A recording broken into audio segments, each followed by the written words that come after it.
Va ora in onda la chiusura delle borse, realizzato in collaborazione con il Sussidiario. Radio Libertà, in collaborazione con il Sussidiario TV, presenta la chiusura delle borse di oggi. Giovedì 25 giugno veniamo in diretta all'aggiornamento sulle borse. Partiamo oltreoceano. Standard & Poor's positiva la percentuale 0,23%, una quota punti di 7.375. Positiva in verde anche la percentuale di Dow Jones 0,93%, una quota punti di circa 53.000 punti. Nasdaq 29.186 la quota, percentuale negativa meno 0,11%.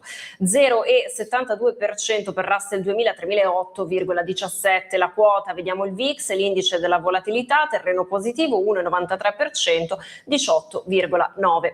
Passiamo al valutario dollaro, 101,3, euro dollaro 1,13, sterlina dollaro 1,32.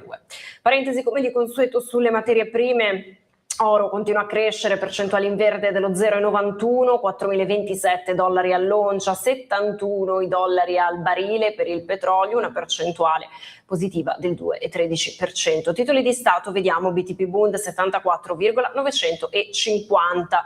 Per le criptovalute Bitcoin 59.147 dollari, 1.560 i dollari per Ethereum.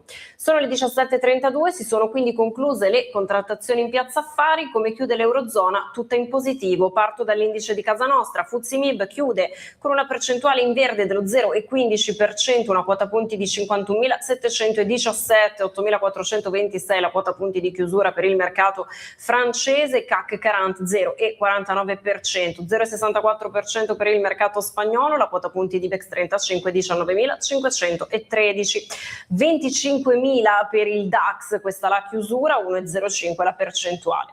Vediamo il mercato inglese, UK 100 10.536, 0,72 la percentuale. Infine vediamo lo Stoxx 50, ci racconta i 50 principali titoli europei, ci dà una giusta percezione, ci dice questo, che la percentuale di chiusura è in verde dello 0,78%, la quota punti di 6.263.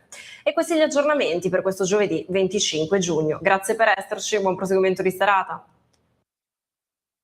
Avete ascoltato la chiusura delle borse, realizzato